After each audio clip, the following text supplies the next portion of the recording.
Thank you for coming. It's going to be a great program. Just before we get started, to say a few words about Beyond Baroque. We are Los Angeles' oldest literary institution. We just celebrated our 50th anniversary last year. It is our mission to cultivate new writing, new poetry, new fiction, new forms of expression.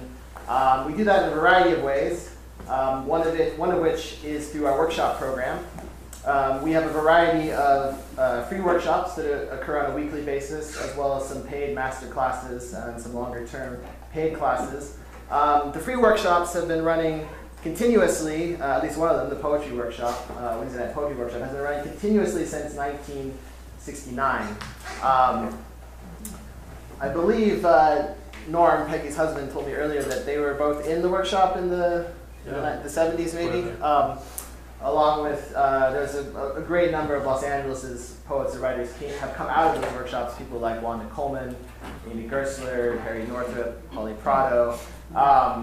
And it's sort of really an honor to have a couple of graduates of those workshops here with us tonight. It's really a great pleasure to welcome back friends from our community. Without further ado, I'd like to bring up Peggy's husband, Norm Levine, to give a little introduction to her, and also just to say thank you for coming, and thank you for Peggy for writing. Thank you both.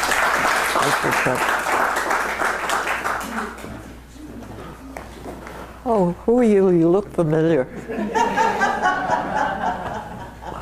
Well, you all came. How nice that is. I know some had to brave the elements from the blizzard up north, and we have friends from the heartland who came out in covered wagon at 30,000 feet. And then Wendy from Boston, where Western civilization still prevails. Somewhat. How is it like to be Peggy Aylsworth? Well, certain words come to mind. Ageless, irrepressible, bountiful, I think. And those aren't the only reasons I married her. But certainly ageless. Peggy gave the finger to the calendar many years ago. Irrepressible in spirit. She is, in certain ways, the youngest person I know. And her body of work is bountiful, prodigious in the sense she writes a poem every day without fail, which is remarkable in itself. But it's more than that. It's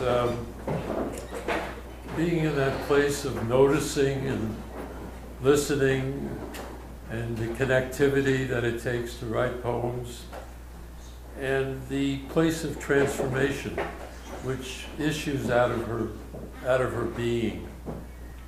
This is the wide embrace of the world. So, Morning in the Long Night City. I think that Raymond Chandler would have killed for that title. Great title. So how was it in New York City in 1942? Well, I was 9 years old chasing good humor trucks. Peggy was not only looking for Mr. Right, but discovering herself in Greenwich Village, growing her sensibility and her passion for artistic expression. Is it autobiographical? Well, I came across a wonderful quote from Federico Fellini. He said, "The pearl is the autobiography of the oyster."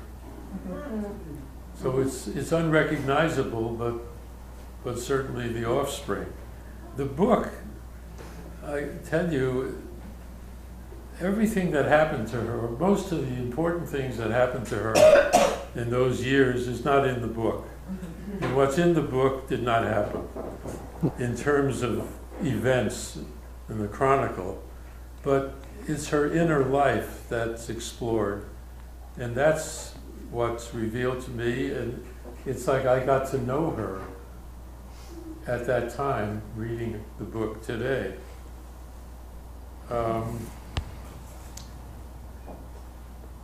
The book flows with the language of a poet in its lyricism, its deep focus, revealing nuances of feeling.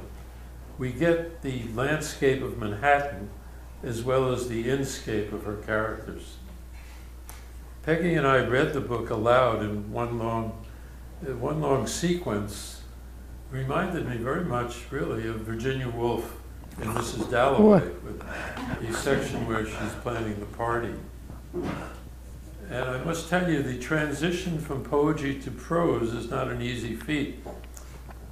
She's managed to extend her poetic sensibility from stanza to paragraph and back again through the muscle of her imagination. So the book will be available at the bookstore across the way. Peggy will certainly be happy to inscribe your copy. There's one thing I might mention, if for those who, for whatever reason, don't buy the book tonight, if you try to get it online, you can't go to Google and put in the name of the book. It comes up that it's not available. For some reason, we can't get Google to change that. So you have to go to Amazon and put in the name of the book, and there it comes up without a problem. So she's lit, she's woke. As Tommy says, calls her Dame Peggy. Here she is. Thank you, my darling hostess. You see how lucky I am? I'm very lucky. First of all, I want to thank you all for coming. It was very sweet. Some of you have come from very far away. In fact, all the way from Boston, and somebody from Chicago. It's very lovely.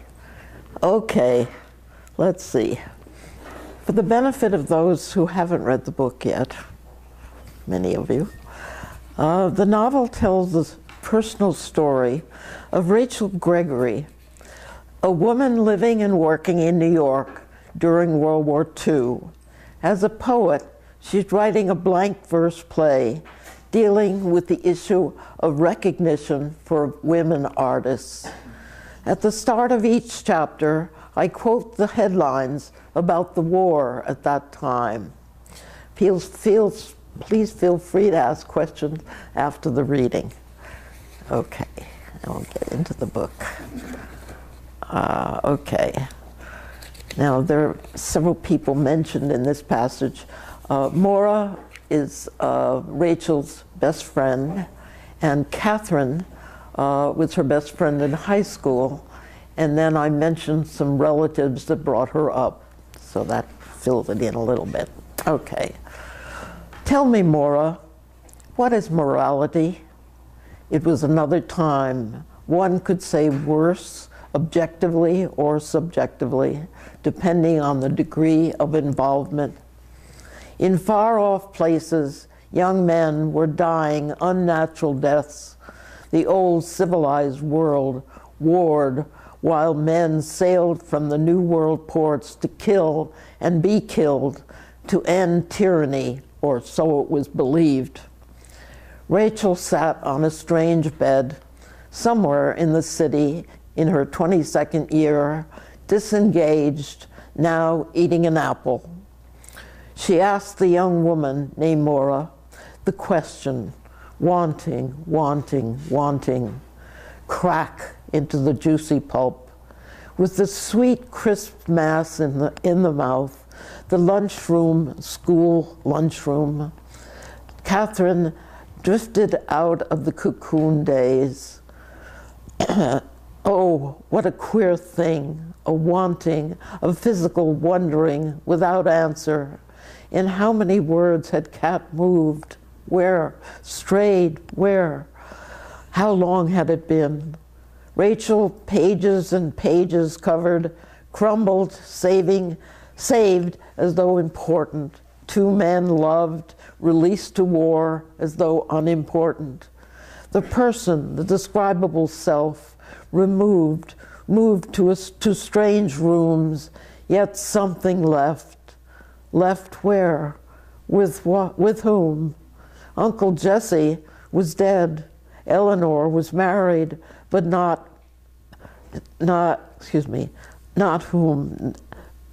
was not freed. Uncle Jesse was dead. Eleanor was married, but not freed. Aunt Vinnie had gone with them to California. She chose not to go. It meant getting a job, any job, a receptionist and a secretary in a public relations firm. She tried college at night, but it was too tedious, too unrewarding. Poets could be read, studied, without all the labored intellectual rote. Her writing continued. Time passed. Things happened. A billion unconscious, conscious feelings felt, recorded, and smothered in the accumulation. Okay, that's the first passage.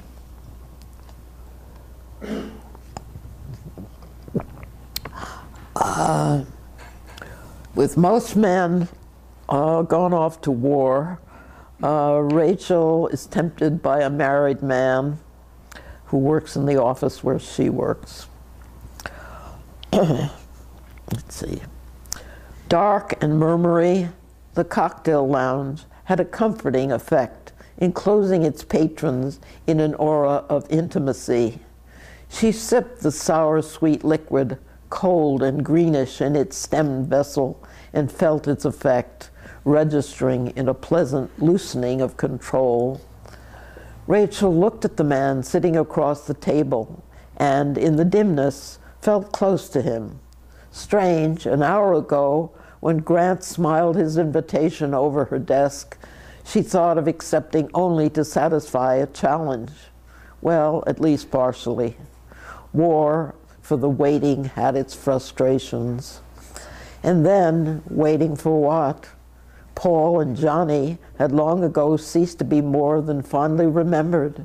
To sit among women, all urgent with similar needs, was limited comfort.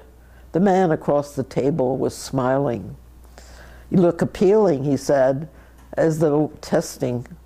She laughed.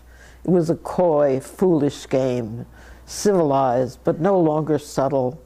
Grant Llewellyn was a noted master at the game, so buzzed the gossip. "Say, what's this I hear about you writing poetry?" He leaned forward. "Who told you that?" More buzz.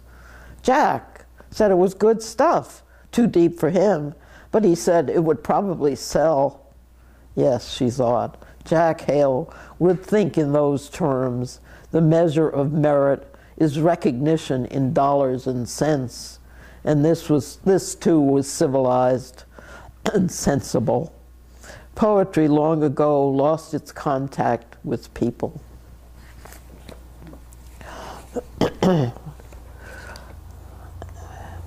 Rachel confides to her close friend Maura, who's an artist, and Grant, the married lover, is confronted. That's this passage.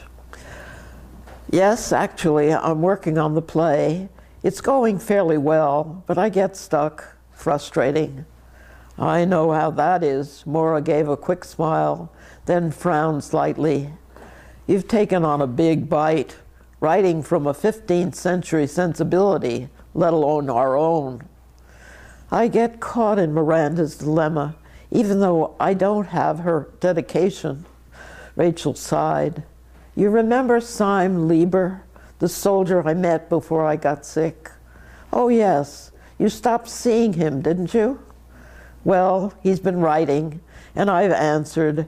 He's very bright, sensitive too.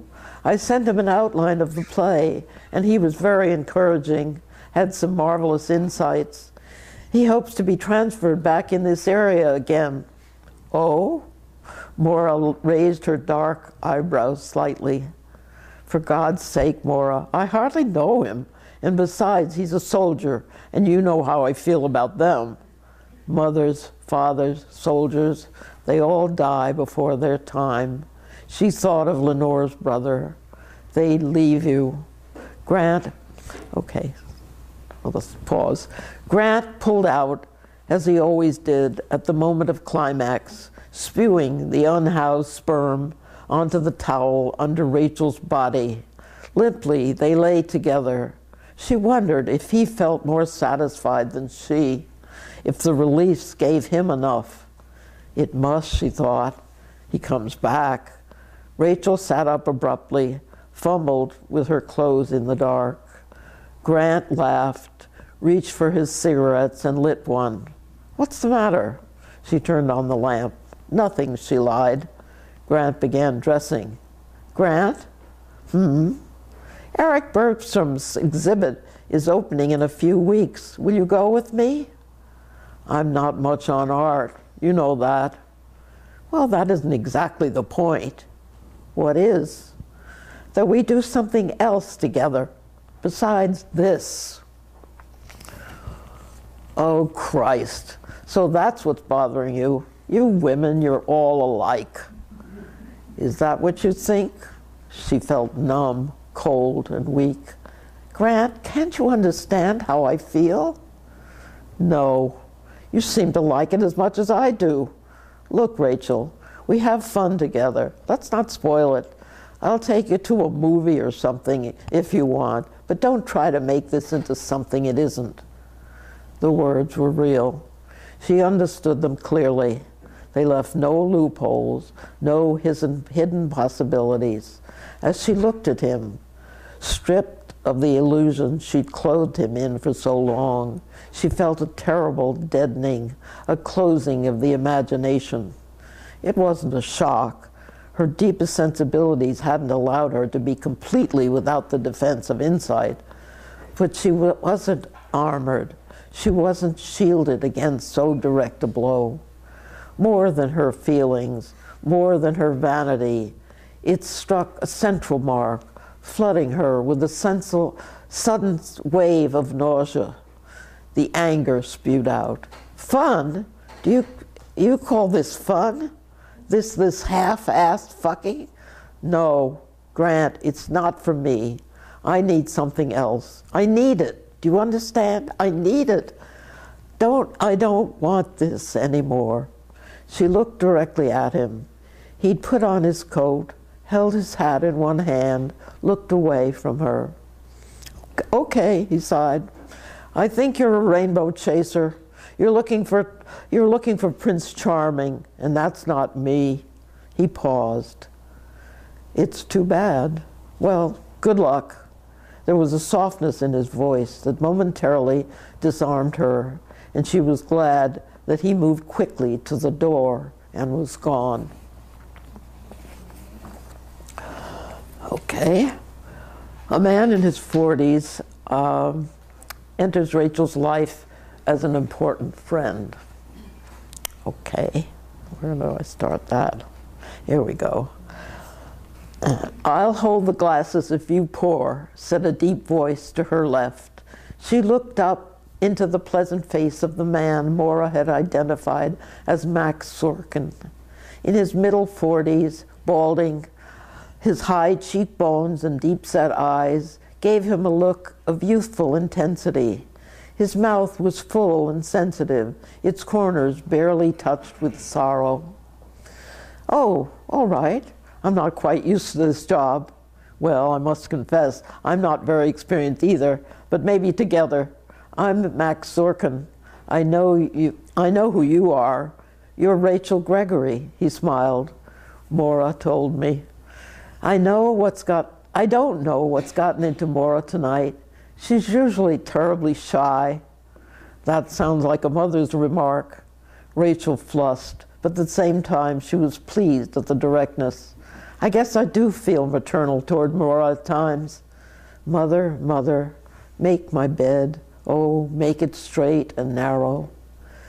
"I didn't mean it accusingly," the doctor said, with an amused sidelong glance. "Are you laughing at me?" His face became solemn. "How sensitive you are. No, that would imply superiority." "Not my line." They laughed together as he held a cup and she poured the pale gold liquid into it. Okay. Okay, at this point, Rachel's relationship with Max has matured, and goes on from there.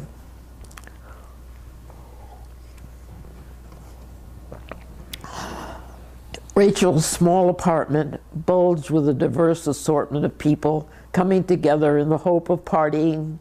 But unlike the office celebrations, here, private and public shadows could not so easily be shaken, seemed rather to darken as the group increased and the hysteria rose in pitch. The world outside, militant and frugal, could not be escaped. The young men dying, however remote, were linked to the safe ones behind an ocean. Max Sorkin sat in a corner with Rachel. She was crying softly. He held her hand in both of his deep-set brown eyes focusing on her, his body bent forward, attentive. "Oh, Max, I wish I knew. I wish I knew. What do I feel? Why do I feel this frustration? My head can't figure it out, and my feelings confuse me. They keep wanting me to give, but that isn't enough, is it?" A shrill laugh from across the room. "Only if it satisfies you, but obviously it doesn't. I wish I had an easy answer for you. I've found that giving can be a kind of hunger, too." Max touched her cheek. Someone squeezed by, moving between them, murmuring, "Sorry." "Oh, yes, that's it." She continued weeping. "But when does this hunger end? When do you know it's love and not hunger?" Max laughed. "You told me once unanswerable questions were your specialty. Now I believe it." She looked up at him, wiping her eyes. What a memory. It touched her to have him remember so slight a remark made months ago. She suddenly felt a deep flush of shame at her self-pity. "Dear Max," she said, lifting her cheek to his. Okay, Simon, the soldier who she's known for a while, becomes more involved with Rachel. They're on a bus. Breathless and laughing, they climbed the narrow, winding stairs to the upper level, sank into one of the cane-covered seats on the right-hand side of the aisle. Caught by their laughter, people around them smiled, turned away in embarrassment. Rachel had a momentary picture of herself seen as a soldier's girl, and beyond her conscious prejudices against it, felt a sudden pleasure. The tall apartment buildings gave way to shops. Then, as they passed 34th Street on both sides of the avenue, large department stores, Altman's, Lord & Taylor's, Arnold Constable's, displayed their Christmas wares, chiefly women's fashions, now patriotically short to conserve material. Seasonal decorations, less lavish than usual, brought snow scenes, greens and reds, enticing shoppers. Buy me, no, buy me. The bus approached the familiar splendor of St. Patrick's Cathedral, double-spired, Gothic lace in stone, a graceful queen among its repetitious, flat-faced neighbors. But to Rachel, still caught in her subjective preoccupation, it was just another structure, seen with the same eyes, with dulling familiarity. Slyly, she looked at Simon out of the corner of her eye. He looked uncomfortable and bulky in his heavy khaki coat. She'd never seen him in civilian clothes, wondered idly what sort of taste he had. They were passing Tiffany's. How cold jewels are, she thought. Only pearls, yes, warm, luminous pearls from the Great Mother. Out of the poor oyster's irritation, a moon-like gem, as though the tides were giving payment for their dependency. "I love pearls," she said. "Do you like pearls, Simon?" "I never thought about them. They remind me of snooty girls in college who wore them as a kind of emblem of good taste, refined." "Oh, She paused. Are you going to teach when you get out of the Army? She turned toward his profile, a slightly aquiline nose, a curved, sensuous mouth, and a firm chin. He wore dark-rimmed glasses that rested high on the bridge of his nose. Behind those glasses, his dark eyes gave his face a sensitive, poetic expression, increased by an attentive, soft gaze when directly engaged. The sexual hook for her was the trace of beard, smooth-shaven, but visibly contouring his face. Was that a fetish, she wondered, like Lenore's? That hair on a man's hands and arms had to say a certain way? I'd rather be a farmer, but I suppose I'll go back to teaching. Literary history isn't very high on the world market. Of course, there's the bit about exciting young minds. He smiled wryly. Why not? Nuts. A young mind that's worth anything feeds itself or sits at the feet of some old renegade or other, somebody with some life in him. Hey, come on, we get off here. It was the Metropolitan Museum.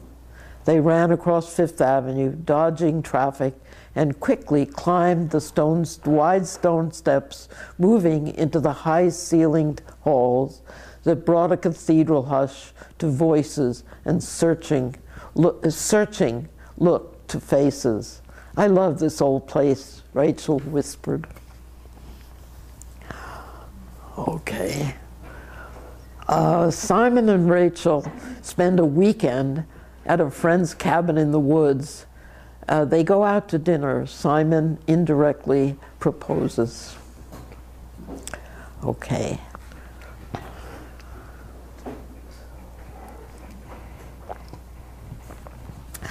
Oh, look, Simon, Rachel said as she moved around, looking at the paintings carefully. This one, that marvelous purple wall, and the upright piano. It's a bit sentimental, but something else. I do like it. Yes, it's nicely composed, sort of down-home fresh. A couple at a table in the corner looked up. She's a local artist, said the man, smiling. I think it's for sale. Right, Em? He asked, addressing the owner. That's right, said Em. Cheap, too. Rachel and Simon chose a table by the window. The food was ample and edible. They talked about books, Maura and Eric, Simon's friend Roger. What matters, Rachel thought, aware of the safe neutrality of their conversation. Simon says it's here and now. That's all there is. Then why do I keep thinking of the possibilities, especially the negative ones? It's so easy to explain in a word, wrap it up, put a pin through it, insecurity. Yes, she wanted to know, to hold, to keep, to stabilize where there could be no stability. Not now. As they were drinking their coffee, Simon suddenly got up, went to the counter, spoke to Em. There were nods and gestures. He came back to the table with the little painting, handed it to Rachel. The first of our collection, he said, simply. The flush of feeling in her was familiar. Long ago with Catherine, the Emily Dickinson collection, the desire to run, to fly from the most wanted, but she stayed, the tears involuntary. And finally, the word yes. The rush, the crash, the tumble, the overwhelming knot of water over Bashbish Falls. It was the next morning. Here was the tumult, the joy, the fear that had made sleep impossible for Rachel. The fall into grace, into the wished-for harmony of self to self, even soul to soul, had come to her now with the impact of this water. There'd been no preparation, no way of foreseeing the immense and conflicting reaction. Marriage, and to a soldier. No, to Simon, to this man, this particular person, this other, here, loved. Loved. What a thought, a feeling, a nonsense to lay it bare, to arrive at the core of it. this very center of, as though it had a structure, a place to be defined, stripped, seen once and for all. It was terrifying to love, to be loved. All the baggage, the expectations, the vulnerability exposed. No wonder people did all the things in the world to run from it, to pretend, to be distracted, absorbed in important events, in culture, philosophy, in money, in power, in buying and selling, in war. Nothing was enough, nothing, except now, except this risk of risks. The rocks went wet with splash, cascading, cascading water, the small growth underfoot, the brush, the trees, they all smelled of it. There was Simon up on a boulder, calm, ready for the next and the next, for the wave on wave, but not everywhere. No, not everywhere. She saw him as he would never be again. The morning light, the small gestures, a look, that look, the squint of his eyes, brows thick and black, mouth barely open. The concentration, unself-conscious, unaware of being watched. Then he turned, laughed as he saw her looking at him. Come up, it's marvelous up here. Yes, she would. She would come up to him. She scraped her ankle as she climbed, but once with him, his arm around her, the water in a fury of white below, she grew steady and quiet. The wedding, small, simple, at the Bergstroms. Maura and Eric took care of all the details.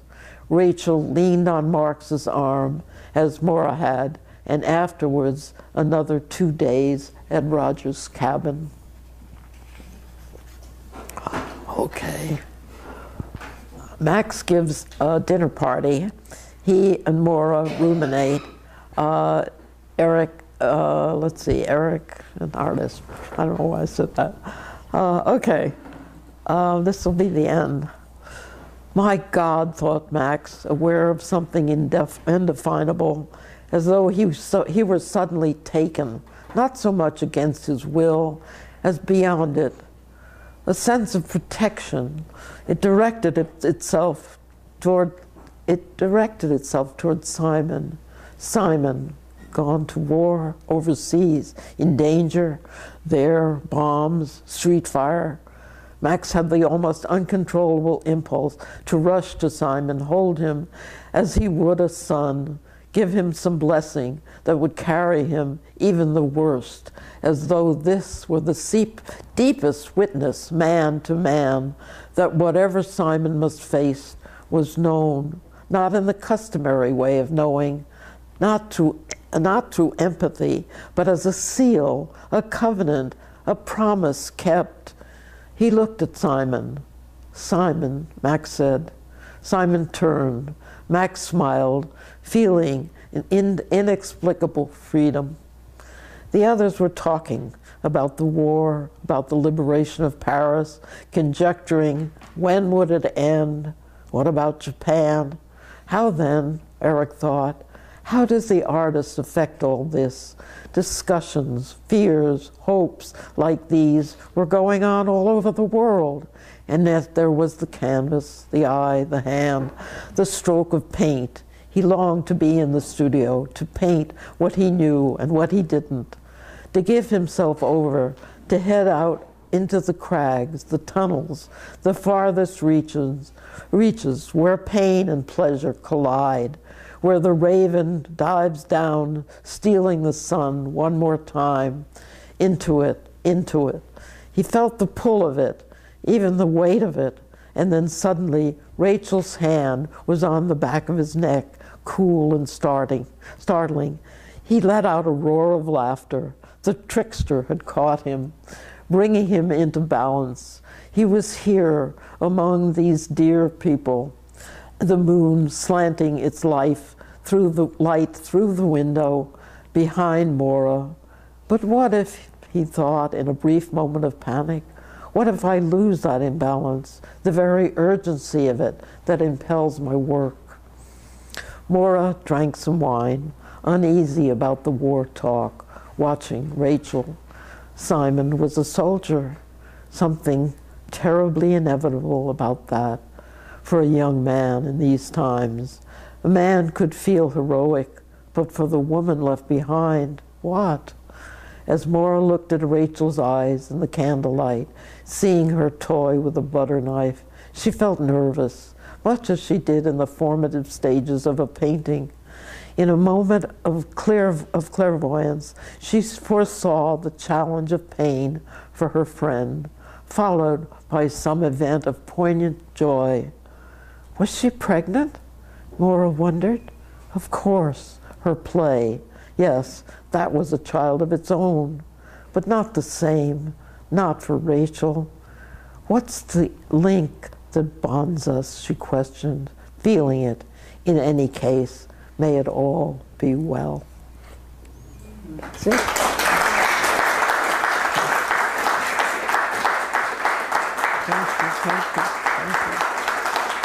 Thank you. Oh, goodness. Thank you.